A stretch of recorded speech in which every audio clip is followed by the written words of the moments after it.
Hey! Hey there! Today I'm going to show you guys my Hypernova build. Some of you might have already seen my Hypernova from my Harris or Hailey video, but I said that I will be uploading a dedicated video for this sword. TFT content is kind of slow right now, so I decided to spread relevant uploads until the next batch. I've been using the sword quite a lot now, just for this weapon's ability when I'm using a Descendant without a stat stick like Blair, occasionally on Hailey and Viessa. You don't really want to replace a stat stick weapon like Peacemaker and Secret Garden because that's an overall damage loss if the buffs were to be removed. However, the ability could be useful in some situations despite the damage loss when crowd control is needed. This sword has relatively similar swing speed as the Shadow Sword, but a tiny bit faster. Take note that the swing speed for swords is calculated differently from firearm because for those who didn't know, fire rate for firearm weapons is calculated to decrease the interval between shots. Hypernova has a gimmick though, and this isn't mentioned anywhere. Holding your attack button up to the 7th strike will trigger the next set of combo that has a significantly higher attack speed.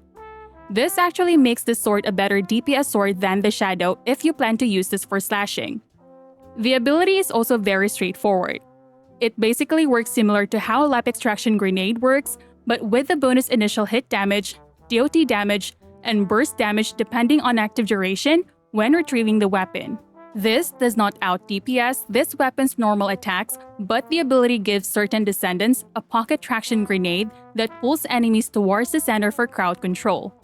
My only problem with this is that when the ability is active, you are unable to swing the sword to deal normal slash damage, and it drains the DPS out of this sword when you utilize the ability a lot. This can synergize with Descendants that uses Dangerous Ambush for a massive bonus to damage, synergizes with Descendants that has problems with range in their mobbing abilities, and many more. You are able to get 3 free copies of this weapon in the Battle Pass and can only get the other 2 copies by going premium. Each ability level does increase this weapon's effectiveness because aside from the ability damage boost, it also increases the radius of the traction effect. You can also boost this weapon's ability quality of life by using the inversion buff for Hypernova. This can also be used as supporting weapon or boost your own damage since you increase the enemy's damage taken. And it looks like it isn't much, but when you deal millions of damage, it is very significant. One more to note, like the other swords, grappling works the same when you press your sub-attack. It still uses the momentum for traversal. The only difference is that this weapon does not have any grappling cooldown reduction. This weapon also is ammo hungry since it has a pretty high attack speed, especially after the 7th strike, but can be mitigated when you're using Glay or you have ammo recovery buffs. Serena's 4th ability and other firearm buffs doesn't affect Hypernova just like the other swords because melee weapons has its own category called melee attack, melee critical hit rate, or damage and the likes. And lastly, I still see people recommend fire rate for melee weapons. Fire rate doesn't affect swords. It has its own category and it's called attack speed. Just like the other swords, this weapon is pretty straightforward. This is a critical sword, same as always. Additional attack doesn't trigger on the ability, so there is no point for us to build this into multi-hit. Going Circulation is a lot better than Conductor, and you can replace Circulation with Veil Analyzer if you are against the Void Vessel shields.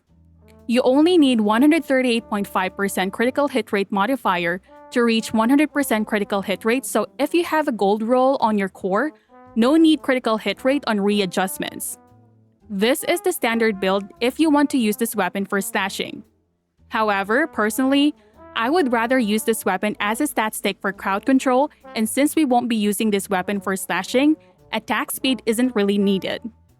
So I prefer using Armored Tank for bonus movement speed and Defense Master for bonus defense. Again, this weapon is very straightforward.